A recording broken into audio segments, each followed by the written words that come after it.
Ay, wala akong upuan. Hindi ko maabot. Ayan guys, mangunguha tayo ng ating bayabas. Ayan. Madami pa rin siyang bunga. Kaya tayo ay mangunguha. Mga hinog na din siya. Ayan. Pasibol-sibol lagi ang mga bunga. Hindi siya nauubusan ng bunga guys. Ayan, nakakatuwa. Yan ang ating bayabas for today. Everyday yan guys, nakakuha ako lagi. Kinakain ko. O yan, merienda. Minsan almusal kasama kape. O diba? Kape may gatas. Masarap din. Ayan, tika. Tayo ay mag-harvest tayo. Ito gusto ko itong ganito. Yan. Yan ang masarap. Itong pinakamasarap sa bayabas. O diba? Nandito lang sa paligid natin. Ayan, dito yan sa aking mga tanim-tanim guys. Diba? Ito naman kunin natin. Ano yan? Diba? Meron tayong harvest. Ito hinog na to. Yan. Gusto na to ni Ron. Yan. Pero ako naman gusto ko yung matigas. Masarap kasi ang matigas. So, diba? Yan. Dito muna natin ilagay siya. Ay, huwag kang maano. Huwag kang tumalon-talon. Diyan ka lang. Stay put. Sabi ganun. O, diba? Diyan. Lagyan muna natin. Then, harvest pa tayo. Meron pa tayong mga harvest din eh. Ayan. Medyo mataas na. Ang hirap ng abutin. Kailangan na natin ng, ano yan, ito, puan. Para ma-harvest natin yan siya. Ang dami ko rin nakuha dito guys. Yan, walang tigil naman ang bunga. Meron pa rin mga bunga doon, maliliit pa. Yan, din. Meron din. Ang dami pa pala, mga pwedeng harvesting. Ayan, itong gusto ko. Ayan. Yan, masarap nito. Pero bukas ko na ito kunin kasi marami na akong nakuha. Ayan. O, diba? Ang dami nating bayabas. Ayan, mayroon pa rin. O, ayan. Ito ang perfect. Ito ang gustong-gusto ko. Ito. Hinog na din ko. O, diba? Ang dami nating na-harvest ngayon. Minsan kaya ha-harvest ako dyan. Ng 4, 5, 3. Ay! Naghulog, sayang. Gumulong siya. Nasaan na yung iba? Kulang pa isa. 4 to. Ayun. Layo ng ginulungan. Ayan. Ito ang aking harapan. Ito pwede na rin to kasi hindi ko abot.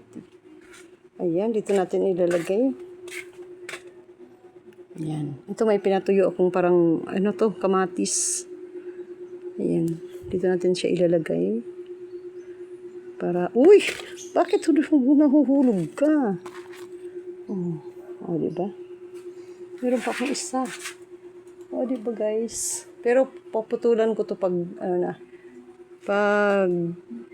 galing na si Ron sa maganda kasi pag pinuputulan, malalaki ang bunga. Ito nga, pahinog na rin tong isa eh. Ayan. Sarap na yung isa na yan. May mga bulaklak na naman. Pero, pakakat ko yun kay Ron doon banda sa taas. Para hindi mano sa yero. Pero saan na pagdating niya galing Marinduque. Uuwi pa siya ng Marinduque. Yan.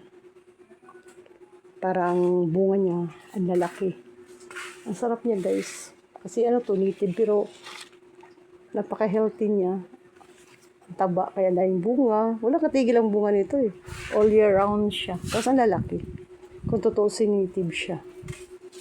Kasi nga lagi ko siyang pinupruning. Ayan, itong isa gusto ko nang kunin pero hindi kaya abutin. Ayan, ang aking grapes ay panas na pero pinupruning ko yan. Pero nandyan pa rin yung bunga niya. Iba na kasi naarawan, iba na yung niya, hinog. Hindi na maganda. Pero yun ang maganda pa. Nagkahinugan na.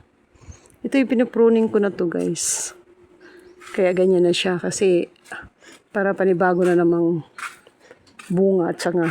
Ayan, nagkasanga-sanga na yung iba. Ayan, may bunga pa nga doon, hinog. Ganyan. Ganito ang paligid ni Marie Chris, puro halaman. O, diba? Ikot ka lang, makakain ka ng grapes, makakain ka ng bayabas, o, diba?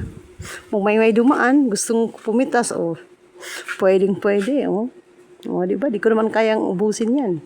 At ang mga bata, di man kumakain, kami lang ni Ron. Mga bata, ewan. Ba't di sila kumakain ng bayabas? Kami nung bata pa kami, pupunta kami sa mga bukid. Dami naming dala, isang bag. O, diba? Kaya naming kainin yan. O, diba? Yan ang banding namin noon ng mga kaklase ko, yung childhood friends ko. Yun, banding namin yan. Mga tubo, santol, tapos bayabas. Pupunta kami doon sa mga bukid-bukid. Nangunguha lang kami yan. O, diba? Bakit dito yung mga anak ko ayaw? Nandito na sa Nandito lang sa amin ang mga, aywan ko sa kanila, na sila. Kakaiba. Iba yung gusto nila. Sanay tayo sa probinsya dati na pupunta talaga kami ng bukid para manguha kami ng ganito. O, diba? Nakakatuwa. Sarap ng ganito. O, diba? Makakapitas ka kung anong gusto mo.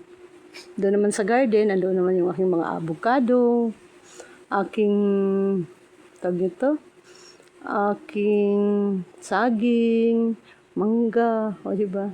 Iba-iba doon. Dito sa bahay ko, may lemon, grapes,